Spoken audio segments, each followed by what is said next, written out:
வணக்கம். செல்வகுமாரின் அதிகாலை 2:30 வானிலை ஆய்வறிக்கை. அதிகாரப்பூர்வ வானிலை அறிக்கைக்கு இந்திய வானிலை ஆராய்ச்சித்துறை அறிக்கையை பார்க்கவும். 2024 டிசம்பர் 18 புதன்கிழமை அதிகாலை வானிலை பதிவு.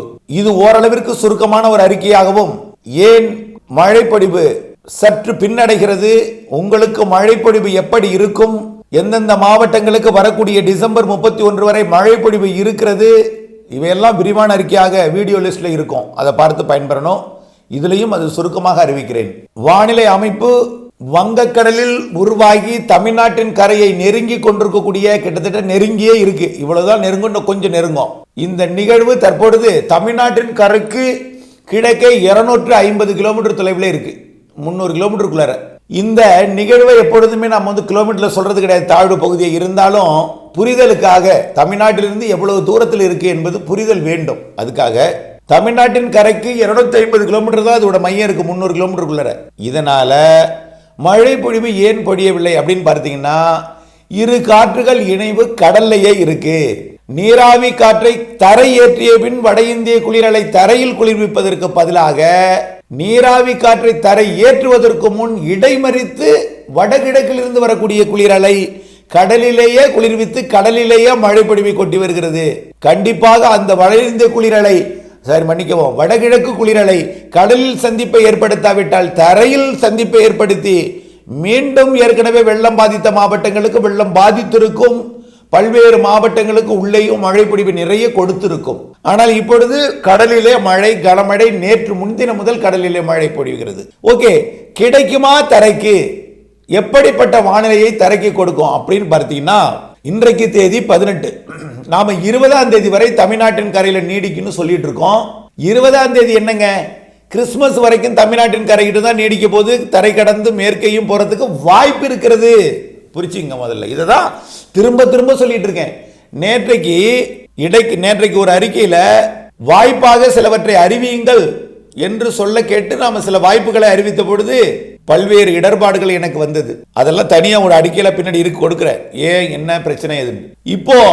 இப்போ தமிழ்நாட்டின் கரையோரமா நீடித்துக் கொண்டிருப்பது சென்னைக்கு நேரா மிக நெருக்கமா ஒரு 150 கிலோமீட்டர் துறை வரைக்கும் வரும், 100 கிலோமீட்டர் வரைக்கும் கூட வரலாம். இப்பொழுதே சென்னைக்கு வடக்கே பழவேற்காட்டில் மழை பொழிவு தொடங்கி இருக்கிறது. பழவேற்காட்டில் தொடங்கி இருக்கக்கூடிய இந்த மழை பொழிவு படிப்படியாக அந்த பழவேற்காட்டை ஒட்டியுள்ள பகுதிகளுக்கு படிப்படியாக மழை பொழிவை அதிகரிக்க செய்யும். அதாவது பழவேற்காடு, அதற்கு உள்ளே தடா, இப்பொழுது மழை பொழிவு தொடங்க போகிறது. அதாவது இந்த அதிகாலை நேரத்தில், பிறகு படிப்படியாக பார்த்தீங்கன்னா மீஞ்சூர், கத்திவாக்கம், பொன்னேரி போன்ற பகுதிகளுக்கும் இன்றைக்கு பொழுது விடியும் நேரத்தில் மழை பொழிவு தொடங்கும். ஒரு 5 மணிக்கு தொடங்கலாம்.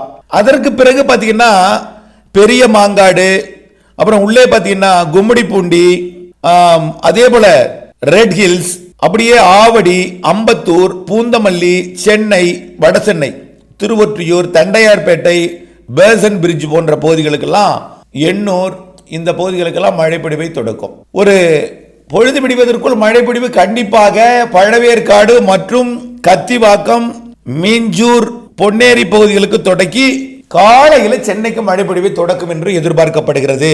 ஆனால் தென்சென்னையை விட வட சென்னைக்கு முதல்ல மழை பொழிவை தொடக்கும். பொன்னேரி, ஆவடி, அதே போல கத்திவாக்கம், திருவொற்றியூர் மற்றும் பூந்தமல்லி இந்த பகுதிகளுக்கு மழை பொழிவை கொடுத்து, வட சென்னை, பாரிஸ் கார்னர் இந்த பகுதிகளுக்கு மழை பொழிவை கொடுத்து, பிறகுதான் தாம்பரம் மற்றும் ஸ்ரீபெரும்புதூர் மற்றும் மறைமலை நகர், கேளம்பாக்கம்லாம் அடுத்தது தாம்பரம் மழை பொழிவை கொடுக்கும்.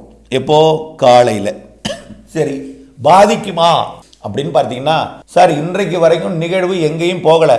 இது வரக்கூடிய 24ஆம் தேதி வரைக்கும் தமிழ்நாட்டின் கரையில தான் இருக்கும். ஏற்கனவே நம்ம 21ஆம் தேதி வரை இருக்குன்னு சொல்லியிருக்கிறோம்.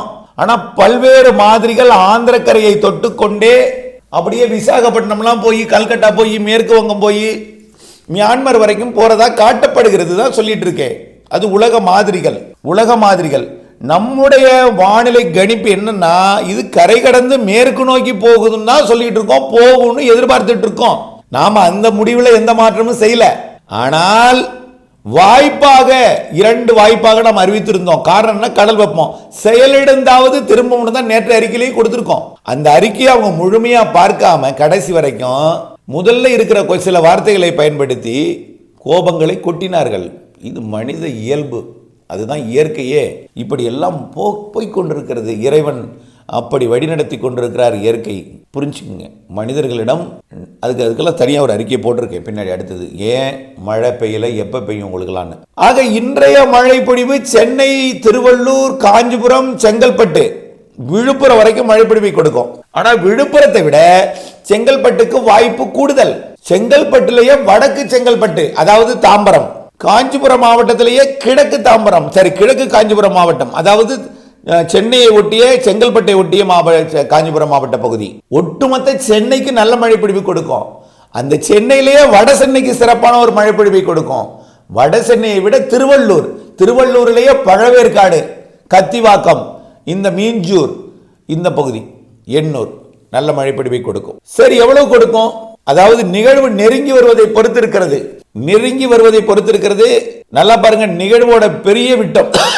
நிகழ்வு உயரம் அதிகரிக்காமல் அகலம் அதிகரித்திருக்கிறது. அப்ப அகலம் அதிகரித்தால் இன்னும் கொஞ்சம், அகலம் அதிகரித்தால் இன்னும் கொஞ்சம் உள்ளேயும் எட்டும். எட்டுவதை பொறுத்து தான். நான் இப்பவே உங்களுக்கு பெரிய எதிர்பார்ப்பை கொடுக்கல. ஆனால் ஒரு கனம், மிக கன மழை பொழிவு சென்னைக்கு காத்திருக்கிறது. அதுவும் நாள் முழுவதும் 24 மணி நேரமோ 2 நாள்லாம் அடைச்சிக்கிட்டு போயிட மழை கிடையாது. ஆனால் இப்பொழுது இருக்கக்கூடிய இந்த மழை வானிலை, இன்றைக்கு தொடக்க போற மழை வானிலை 2 நாளைக்கு இருக்கும். விட்டு விட்டு மழை இருந்து கொண்டே இருக்கும். சில இடங்களில் தாழ்வான பகுதிகளில் நீர் தேங்கும். பொதுவாக சென்னையில் 2 சென்டிமீட்டர் பெய்தாலே பெரிய அளவிலே பேசு பொருளாயிடும். அது வேற விஷயம். ஆனால் எவ்வளவு மழை பெஞ்சிருக்குன்னு எடுத்து பார்த்தீங்கன்னா அது 2, 5, 10க்குள்ள தான் இருக்கும். புரியுதுங்களா? அது ஒரு விஷயம். அதை நீங்கள் போய் பார்க்கணும், எவ்வளவு மழை பெஞ்சதுன்னு. அது பெரிய பேசு பொருளாகும் சென்னையில் மழை பெய்தாலே, ஊடகங்கள்ல. ஆகவே இன்றைக்கு சென்னைக்கு மழை வாய்ப்பு இருக்கு, நாளைக்கு இருக்கு. இன்றைக்கு 18ஆம் தேதி, நாளை 19ஆம் தேதி, 20ஆம் தேதி கூட சென்னைக்கு மழை இருக்கு. அப்ப நிகழ்வு எங்க இருக்குன்னு பாத்தீங்கன்னா பழவேற்காட்டுக்கு நேர் கிழக்க இருக்கும். கிட்டத்தட்ட 150 கிலோமீட்டர், 100 கிலோமீட்டர் வரைக்கும் நெருங்கி, 75 கிலோமீட்டர் வரை கூட நெருங்கிடலாம். இறுதியில நம்முடைய கணிப்பின்படி, இதில் இருக்கிற கற்பனை வரைபடத்தின்படி, அது ஆந்திர மாநிலம் தெற்கு ஆந்திர கரையை நெருங்கி கரை கடக்காமலோ அல்லது கரை கடந்து செயலிழந்தோ திரும்பும். அப்படிதான் நம்ம சொல்லிட்டு இருக்கோம். எங்கேயும் போகாதுன்னு. இது வாய்ப்பாக நீங்கள் எடுத்துக்கொள்ள வேண்டும். அதை முதல்ல புரிஞ்சுக்கங்க. இந்த அறிக்கை கேட்டவங்க இதற்கு பின்னாடி வர்ற அறிக்கை தயவுசெய்து உங்களை இருகரம் கூப்பி கேட்டுக்கொள்கிறேன், அதையும் கேளுங்க, அப்பதான் புரியும். ஓகே, அப்படி அது திரும்பினால் என்ன ஆகும் அப்படின்னு பார்த்தீங்கன்னா, ஏற்கனவே ரீ என்ட்ரி கொடுக்க போகுது ஒரு நிகழ்வு. இது யூ-டர்ன் போட்டு வரும் அப்படின்னு எதிர்பார்க்கப்படுகிறது. யூ-டர்ன் போட்டு ஆந்திரா போய் யூ-டர்ன் போட்டு வரும் எதிர்பார்க்கப்படுகிறது. இன்னொன்னு ரீ என்ட்ரி கொடுக்க போகுது. என்னப்பா ரீ என்ட்ரி? என்ட்ரி ஏற்கனவே ஒன்று போட்டுட்டு, எப்படி போட்டுச்சு என்ட்ரிய? தூத்துக்குடி வழியாக, திருநெல்வேலி வழியாக திருவனந்தபுரம் போய் இறங்கி லட்சத்தீவுக்கு போயிடுச்சு. அங்க போய் அது காற்று சுழற்சியா நீடித்துக் கொண்டிருக்கு. இப்போ அது வங்கக்கடல் நோக்கி மீண்டும் திரும்புகிறது, திரும்பி கொண்டிருக்கிறது. கிட்டத்தட்ட நெருங்கி விட்டது குமரிக்கடல் பகுதியை, கிட்டத்தட்ட நெருங்கிடுச்சு. வரக்கூடிய நாட்கள்ல குமரிக்கடல் வழியாக இலங்கையோட தெற்கு பகுதியில் இருக்கக்கூடிய நிலநடுக்கோட்டு இந்திய பெருங்கடலுக்கும் இலங்கையோட தெற்கு பகுதி வழியாக, அதாவது மன்னார் வளைகுடாவிற்கு தெற்கே வழியாக இலங்கைக்கு கிழக்கு புறம் வந்து 2 நிகழ்வும் இணைப்பை ஏற்படுத்தி கொண்டு, இணைப்பு சுழற்சியால் பிணைத்து கொண்டு, அது ஒன்றிணைந்தோ அல்லது தனித்தனி நிகழ்வாகவோ தமிழ்நாட்டின் ஊடாக மேற்கு நோக்கி பயணிக்கும். பொறுமை மிக மிக அவசியம். வாய்ப்புகள்லாம் பின்னாடி சொல்லப்பட்டிருக்கிறது. நிகழ்வுகள் செயலிழந்து கூட வரலாம் சொல்லியிருக்கிறோம். அதை கேட்காமல் அவசரமாக பேசிக் கொண்டிருப்பவர்களுக்கு தான் இது. ஆகவே இது மேற்கு நோக்கி திரும்ப வாய்ப்பாக எடுத்துக்கொள்ளுங்கள். நானும் சொன்னேன், இதுதான் இறுதி நிகழ்வு இல்லைங்க. டிசம்பர் மாதம் 31ஆம் தேதி வரைக்கும் வடகிழக்கு பருவமழை இருக்கு, நிகழ்வு இருக்குன்னு சொன்னா யாரோ சொல்றாங்க பனிப்பொடி வந்துருச்சு மழை வராது, கார்த்திகை தீபம் ஏத்தனா அதுக்கப்புறம் மழை வராதுன்னு சொல்லிக்கிட்டு இருக்கிறத பற்றி சொல்லிட்டு இருக்கீங்க. ஆனால் இப்ப ஏன் வரல? கார்த்திகை தீபம் ஏற்றியது பிறகு மழை வராதுங்கிற காரணத்தினால வரல. ஏற்கனவே ஒரு காற்று ஆஸ்திரேலியா பக்கம் போயிட்டு இருந்துச்சு, அதாவது தென்சீன கடல் பகுதியை நோக்கி போயிட்டு இருந்துச்சு.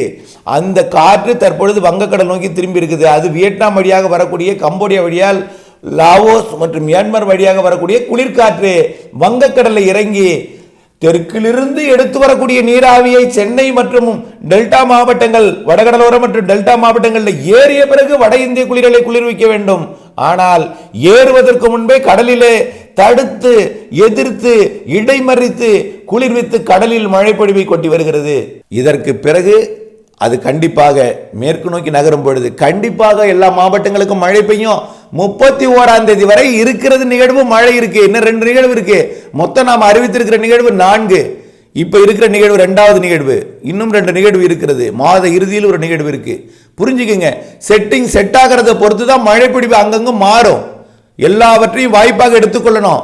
ஏன்னா பட்டது போதும் உங்களிடம் என்பதற்காகத்தான் இந்த வாய்ப்புங்கிற வார்த்தையை பயன்படுத்தி கொண்டிருக்கிறேன். இல்லாட்டி அழுத்தம் திருத்தமும் உறுதியாக சொல்லலாம். எவ்வளவு பெரிய வெள்ளங்களுக்கு நாம சொல்லி எவ்வளவு உயிர்களை காப்பாற்றினோம். கஜா புயல் கூட 10,000 உயிர்களை காப்பாற்றினோம். கஜா புயலுக்கு அன்றைக்கே மறந்து விசுவாசம் இல்லாமல் அன்றைக்கே தூக்கி போட்டு மிதிச்சாங்க. ஒரு உயிரை காப்பாற்றின கல்பனா சாவ்லா விருது கொடுப்பாங்க. என்ன இன்னும் 10,000 விருது காப்பாற்றியவன் தூக்கி மிதிக்கப்படுகிறான். இதெல்லாம் நீங்க இந்த உலகம் அதை முதல்ல புரிஞ்சுக்குங்க. மேற்கு தொடர்ச்சி மலையில மழை பொழியும்னு சொல்லி எந்தெந்த ஊரை சொன்னமோ அங்கெல்லாம் கொட்டி வெள்ளப்பெருக்கு.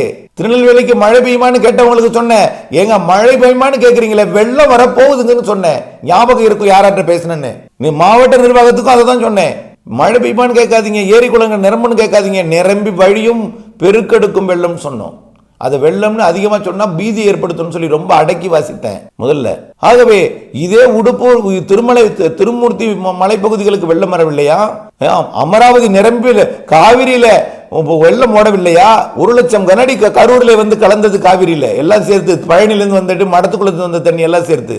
ஆகவே அந்த அளவிற்கு வெள்ளமும் ஏற்பட்டிருக்கிறது. ஒரு சில பகுதிகளில் பொழியவில்லை. அந்த இடத்திற்கும் பொழியும் பொறுமை என்றுதான் சொல்லிக் கொண்டிருக்கிறேனே தவிர இல்லை என்று சொல்லவில்லை.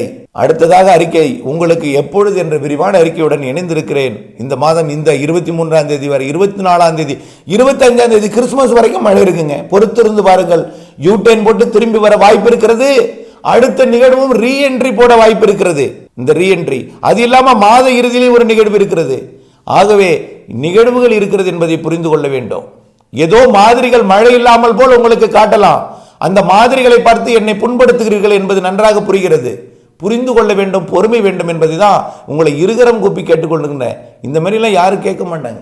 தயவு செய்து பொறுமையாக இருங்கள். விரிவான அறிக்கை அப்டேட்ஸ் எல்லாம் அடுத்தடுத்தது பார்த்து கொண்டே இருங்கள். இணைந்திருங்கள். நன்றி.